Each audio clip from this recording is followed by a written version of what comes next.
Hi guys, welcome back to our channel Uma mushroom farm. இன்றைக்கி நம்ம என்ன வீடியோ பார்க்க போகிறோன்னா, நமக்கு மோஸ்ட்லி எல்லாருமே கால் பண்ணுறீங்க. அதில் மேஜராக கால் பண்ணுறது என்னென்னா, ப்ரோ ரூட்டிங் ரூம்னா என்ன, கல்டிவேஷன் ரூம்னா என்ன அப்படின்னு தான் மோஸ்ட்லி எல்லாருமே கேட்குறீங்க. ஏன்னா இதுக்கு முன்னாடி நம்ம அதை பற்றி ஒரு வீடியோ போட்டிருந்தோம். அதை பார்த்துட்டு எல்லாருமே ப்ரோ ரூட்டிங் ரூம்னா என்னன்னு சொல்லுங்கள் ப்ரோ, கல்டிவேஷன் ரூம்னா என்னன்னு சொல்லுங்கள் ப்ரோ, ஃபுல்லாக டீட்டெயில்ஸ் கொடுங்க ப்ரோ அப்படிங்கிற மாதிரி கேட்டிருந்தாங்க. இன்றைக்கி அதுக்கான வீடியோ தான். ஒரு ரூட்டிங் ரூம்னா என்னென்னா, இப்போ பார்த்தீங்கன்னா ஒரு மஷ்ரூம் ஃபார்ம் பொறுத்தளவுக்கு ரூட்டிங் ரூமுங்கிறது ரொம்ப ரொம்ப இம்பார்ட்டன்ட். ஏன்னா நான் அதை பற்றி பின்னாடி சொல்கிறேன். இப்போது ரூட்டிங் ரூம்னா என்னென்னா, நம்ம பெட்டு போட்டு ஒரு 10 நாளைக்கு பார்த்திங்கன்னா அந்த பெட்டு மேலே தண்ணி படக்கூடாது. தண்ணி படாமல் இருந்தால் தான் பார்த்திங்கன்னா அதில் மைசீலியம் பார்த்திங்கன்னா கண்டினியூஸாக எந்த ஒரு ப்ராப்ளமும் இல்லாமல் மைசீலியம் ஸ்ப்ரெட் ஆகும். ரூட்டிங் ரூம்னா சிம்பிளாக சொல்லணுன்னாங்க, இப்போ பார்த்திங்கன்னா ஒரு 10 நாளைக்கு 10 to 12 நாளைக்கு அந்த பெட்டு மேலே தண்ணி படாமல் செப்பரேட் பண்ணுறது தான் ரூட்டிங் ரூம்னு சொல்லுவாங்க. அந்த 10 to 12 நாளுக்கு அப்புறம் நமக்கு மைசீலியம் நல்லா ஸ்ப்ரெட் ஆகி ஒரு 15வது நாள் 20வது நாள் நமக்கு பார்த்திங்கன்னா மஷ்ரூம் வரும். அந்த மஷ்ரூம் பறிக்கிற ஏரியாவை பார்த்திங்கன்னா கல்டிவேஷன் ரூமுன்னு சொல்லுவோம். இவ்வளோ தான் பார்த்திங்கன்னா ரூட்டிங் ரூமுக்கும் கல்டிவேஷன் ரூமுக்கும் உள்ள வித்தியாசம். யாரும் இதை பற்றியெல்லாம் ஒன்றும் கன்ஃபியூஷன் பண்ணிக்க வேணாம். ரூட்டிங் ரூம்னால் அந்த 10 to 12 நாள் நம்ம பேகு போட்டு 10 to 12 நாள் புது பேக்கை செப்பரேட் பண்ணி வைக்கிறது ரூட்டிங் ரூமு. அதை 10 நாளுக்கு அப்புறம் நம்ம பட்ஸ் பறிப்போம் பார்த்திங்களா, 18வது நாள் 20வது நாளில் பட்ஸ் வரும், மஷ்ரூம் பட்ஸ் வரும். அதை பறிக்கிறது தான் பார்த்திங்கன்னா கல்டிவேஷன் ரூமுன்னு சொல்லுவாங்க. புது பெட்டு போட்டு ஒரு 10 to 12 நாள் அந்த பெட்டு மேலே தண்ணி படவே கூடாது. என்ன ரீசன்னா, இப்போது நம்ம இந்த பெட்டு பாருங்கள், இந்த பெட்டு நான் இப்போ தான் ரீசெண்டாக போட்டேன், ஒரு 2 நாள் ஆகுது.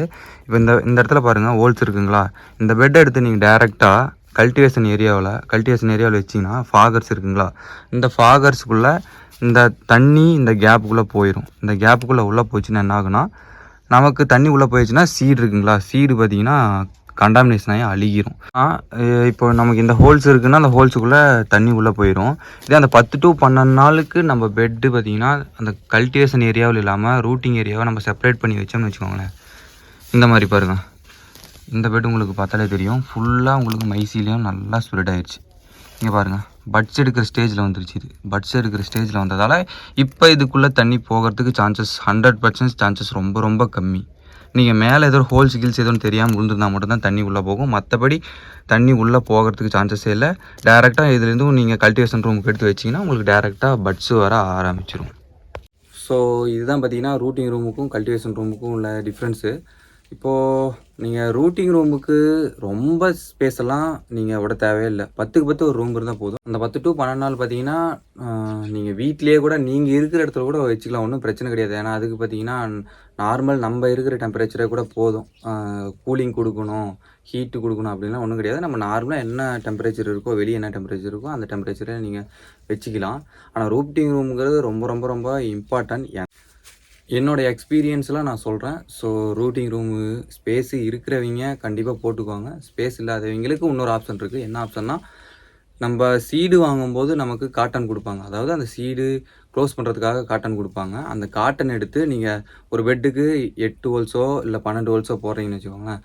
அந்த 12 ஹோல்ஸோ 8 ஹோல்ஸில் அந்த காட்டன் கொஞ்சம் கொஞ்சமாக எடுத்து கொஞ்சமாக லைட்டாக வச்சு அந்த கேப்பை லைட்டாக ஃபில் பண்ணுங்கள். ஏன்னா ரொம்ப அதிகமாக ஃபில் பண்ணிங்கன்னா அந்த கார்பன் டை ஆக்சைடு வெளியே விட முடியாமல் மஷ்ரூம் பார்த்திங்கன்னா அந்த சீடு பார்த்திங்கன்னா உள்ளே கண்டாமினேஷன் ஆகிரும்.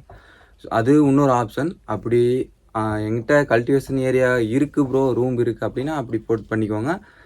கல்டிவேஷன் ஏரியா இல்லை அப்படின்னா உங்களுக்கு அந்த காட்டன் வச்சு பண்ணிக்கோங்க. ஆனால் முக்கியமான விஷயம், அந்த 10 to 12 நாள் அந்த காட்டன் பார்த்திங்கன்னா ரொம்ப டைட்டாக வச்சிடாதீங்க. சும்மா லைட் சும்மா அந்த தண்ணி மட்டும் போகாத அளவுக்கு மட்டும் லைட்டாக வச்சு ப்ரெஸ். ஸோ இதுதான் பார்த்திங்கன்னா ரூட்டிங் ரூமுக்கும் கல்டிவேஷன் ரூமுக்கும் உள்ள வித்தியாசம்.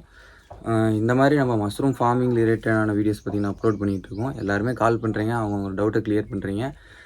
இதே மாதிரி உங்களுக்கு மஷ்ரூம் ஃபார்ம் ரிலேட்டடாக ஏதோ ஒரு ப்ராப்ளம், ஏதோ ஒரு டவுட்டு இந்த மாதிரி ஏதோ இருந்துச்சுன்னா என் நம்பர் கொடுங்க, கால் பண்ணுங்கள், கமெண்ட் பண்ணுங்கள். நம்ம சேனலை கொஞ்சம் சப்ஸ்கிரைப் பண்ணிக்கோங்க. ஏன்னா நம்ம பார்த்திங்கன்னா ஃபார்மிங் ரிலேட்டடான வீடியோஸ் பார்த்திங்கன்னா அப்லோட் பண்ணிகிட்ருக்கோம். ஸோ மறக்காமல் நம்ம சேனலை சப்ஸ்கிரைப் பண்ணிக்கோங்க. ஃபார்ம் வச்சுக்க உங்களோட ஃப்ரெண்ட்ஸ் ஆர் ஃபேமிலிக்கு நம்ம வீடியோவை ஷேர் பண்ணுங்கள், அவங்களுக்கு யூஸ்ஃபுல்லாக இருக்கும். இன்னொன்று என்னென்னா, நம்ம புதுசாக இப்போ மஷ்ரூம் ஃபார்ம் ட்ரைனிங் கொடுக்கலான்னு ஒரு ஐடியாவில் இருக்கும். யாருக்காச்சும் ட்ரைனிங் வேணும் அப்படின்னு இருந்தீங்கன்னா என் நம்பர் கொடுக்குறேன், கால் பண்ணுங்கள், கமெண்ட் பண்ணுங்கள். ஓகே கைஸ், பாய். நெக்ஸ்ட் வீடியோவில் மீட் பண்ணுவோம்.